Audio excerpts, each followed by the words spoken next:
Përshëndetje të dashur shikues, sot do të flasim për serialin Yabani, disa pika kryesore se çfarë do të ndodhë në këto episode. Në episodin e 26, Yaman Ali përqendrohet në vendosjen e akmarrjes ndaj rrjetit kriminal të Zafer Demirhanit me përfshirjen e klinikës Soysalan si instrument i goditjes. Serhan përballet me dilema të brendshme. Ai e kupton se nëse refuzon të bashkëpunojë me Zaferin, rrezikon familjen e tij dhe veçanërisht Neslihanin. Shebnem, e cila është shtatzan, ndihet e përfshirë në lojën e fuqisë së Serhanit, megjithatë ajo është e vendosur të mos dorëzohet lehtësisht. Personazhi Ozge përfiton pozitën e kryemjekes për të krijuar çarje midis Neslihanit dhe Gyvenit. Ndërsa vëllai i Yamanit, Allazi, bashkohet krejtësisht me Yamanin në një aleancë që për herë të parë e vendos vëllain e vogël në të njëjtën anë me të. Temat kryesore në këtë episod janë akmarrja dhe drejtësia. Episodi përshkruan se sa e vështirë është të marrësh drejtësi krah një rruge të ndotur nga interesat e mëdha. Lojrat pushteti brenda familjes, pushteti klinikës, pozicionet familjare, avantazhet politike, të gjitha korrespondojnë në tensione të reja. Në këtë episod tregohet besnikëria midis vëllezërve, bashkimi i Yamanit dhe Allazit shënon një moment të rëndësishëm emocional dhe strategjik. Mundësia e shkatërimit personal, kur je në një rrugë hakmarrjeje, çdo veprim mund të kthehet kundër teje. Një mesazh i fortë i këtij episodi. Ndërsa në episodin e 27 do të ndiqni, Yaman Ali hyn në një rrugë jashtëzakonisht të rrezikshme për të marrë hak ndaj Zafer Demirhanit, ndërkohë që jeta e tij dhe atyre që i ngjiten është në një tel të hollë. Serhan kupton se mënyra e vetme për të shpëtuar familjen, Neslihanin dhe fëmijët nga rreziku është të bëjë pikërisht atë që i kërkohet, megjithse kjo mund të jetë e papranueshme për të. Nga ana tjetër, Neslihan nuk është e vetëdijshme për rrezikun që i afrohet dhe kjo e vendos atë në një pozitë të brisht, kur të tjerët fillojnë të reagojnë ndaj pranisë së Zaferit rreth saj. Ozge dhe Gyven përballen me tensione në marrëdhënien e tyre për shkak të sjelljeve dhe vendimeve që po bëhen në familje.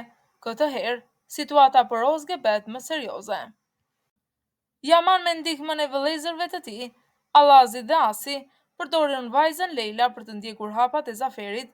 Ata zbulojnë se një tjetër fëmijë është në rrezik të madh. Gjithçka tregon se tashmë është momenti për të bërë zgjedhje që nuk ka më kthim pas. Disa tema kryesore në këtë episod janë akmarrja dhe përballja me të kaluarën. Yaman është i vendosur të mos të riqet, edhe nëse kjo do të thotë të vesh gjithçka në rrezik. Rreziku dhe besimi.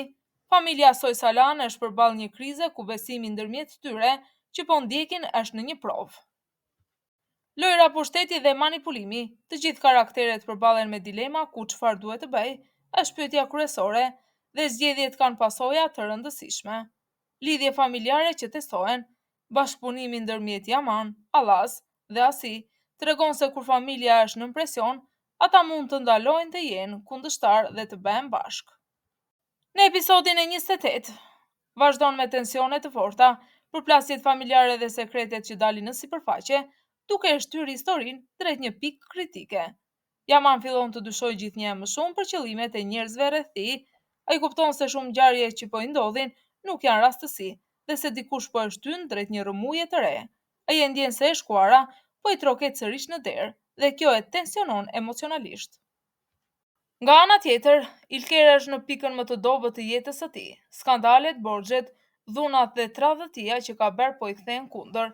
Ai përpiqet të mbajë kontrollin, por çdo veprim e fut më thellë në probleme. Familja Soysalan fillon të turpërohet prej tij. Rryeja e ka të vështirë të ruaj marrëdhënien me Yamanin, sepse presioni i familjes, intrigat e brendshme dhe sekretet e vjetra e kanë futur në një dilemë të madhe, të zgjedhë Yamanin apo familjen e saj. Ajo ndihet e ndarë mes dashurisë dhe detyrimeve familjare. Në këtë episod do të shohim Allazin kundër të gjithëve. Allaz është gati të shpërthejë. Ai sheh që Yaman po merr çdo gjë që ai ka pasur si sigurt, familjen, vëmendjen, mbështetjen. Allaz ndihet i nëpërkëmbur dhe fillon të marrë vendime të rrezikshme nga xhelozia. Ky episod mbyllet me një skenë të fortë tensioni, një përballje e rrezikshme që ndryshon lojën. Yaman më në fund dëgjon një të vërtetë që nuk e priste. Kjo zbulon lidhje të fshehta mes personave që mendonte se mund t'i besonte. Ndërsa episodi 30 sjell zhvillimet më dramatike të serialit, më shumë përplasje, tradhti dhe të vërteta që dalin në dritë. Yaman tashmë e kupton se njerëzit që ka menduar të afërt nuk janë aq të sinqert. Ai ndjen se dikush po e manipulon dhe se çdo hap që po bën, po ndiqet nga prapaskenat. Ai vendos të mos i besoj asgjë askujt derisa të zbulojë të vërtetën. Ilker nuk e pranon humbjen, ai është afër rënimit total. Pas problemeve me familjen, skandaleve financiare dhe presionit, ai kërkon mënyra të reja për të dalë nga situata, por zgjedh rrugët më të rrezikshme. Ai fillon të bëjë lëvizje që mund të dëmtojnë edhe familjen Soysalan edhe Yamanin. Rrya përjeton një nga dilemat më të forta të serialit, të qëndroj pranë Yamanit apo të ruaj paqen në familjen e saj. Presioni mbi të rritet, nga njëra anë është dashuria, nga ana tjetër krenaria dhe frika e familjes së saj. Rrya e kupton se secili vendim do të sjellë pasoja të mëdha. Nga ana tjetër, xhelozia e Alazit arrin kulmin. Ai ka humbur kontrollin dhe fillon të marrë vendime impulsive që mund të shkatrojnë jo vetëm Yamanin, por edhe vetë atë. Vendimet e tij shkaktojnë dallë të reja në familje. Shtëpia e Soysalanëve bëhet një fushë betejë e vërtet. Të vërtetat të fshehura dalin në sipërfaqe, akuzat shtohen, tensionet rriten dhe autoriteti i familjes fillon të dobësohet. Çdo antar duket se ka sekretet e veta. Episodi mbyllet me një çështje të fuqishme. Yaman merr një informacion që i ndryshon drejtimin e jetës. Ky zbulim lidhet me origjinën e tij dhe me njerëzit që kanë luajtur me fatin e tij për vite të tëra. Yaman mbetet pa fjalë, i shokuar por i vendosur të shkojë deri në fund për të gjetur të vërtetën. Episodi 31 hapet me Yamanin, i tronditur nga zbulimi që mori në fund të episodit të 30. Ai e kupton se disa persona afër tij kanë ditur të vërteta për origjinën e tij dhe ja kanë fshehur me qëllim.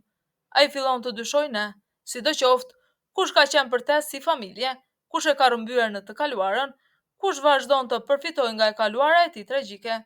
Yaman ndihet i manipuluar dhe në episodin e 31 ai nis të kërkojë me mënyrat e veta të vërtetën, pa besuar askënd.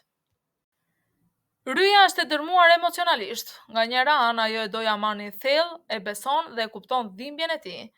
Nga ana tjetër, familja e saj ushtron presion të vazhdueshëm dhe i thotë se Yaman është një rrezik, një i panjohur që do t'i shkaktojë vetëm dhimbje. Rrya ka frikë se çdo vendim i saj do të krijojë një dramë të re në familjen e saj, në marrëdhënien me Yamanin apo në të ardhmen e tyre.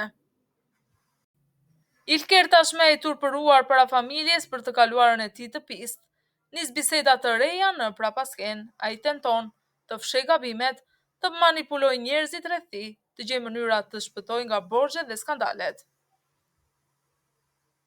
Allaze ndjen që gjithçka po i rrëshqet nga duart, vëmendja e familjes po i ikën, rrya po i largohet si motor, Yaman po fiton gjithnjë më shumë vend. Xhelozia e Alazit bëhet e errët. Në episodin e 31 ai fillon të bëjë lëvizje që janë qartë të rrezikshme, akmarrje të fshehta, komplot kundër Yamanit, tentativë për ta përçarë familjen edhe më shumë. Nesliana është në pikën më të vështirë si nen. Ajo mundohet të mbajë familjen së bashku, por çdo antar po bie në drithije të gabimeve të veta. Ai fillon të kuptojë se nuk ka njohur plotësisht fëmijët e saj, disa prej tyre kanë bërë gjëra të tmerrshme. Neslian ka një shpërthim emocional, sidomos kur kupton se Yaman është i vetmi që po kërkon të vërtetën me sinqeritet. Episodi mbyllet me Yamanin, i cili zbulon provën që e lidh drejt për drejt me rrëmbimin e tij me një nga personat më të rëndësishëm të familjes Soysalan, një vërtet që se priste askush. Ky detaj e trondit, e zemëron dhe e bën të vendosur për të shkuar drejt rrjenjës së së keqes. Episodi mbyllet me sytë e tronditur të Yamanit dhe eshtjen e personit që e tradhëtoi.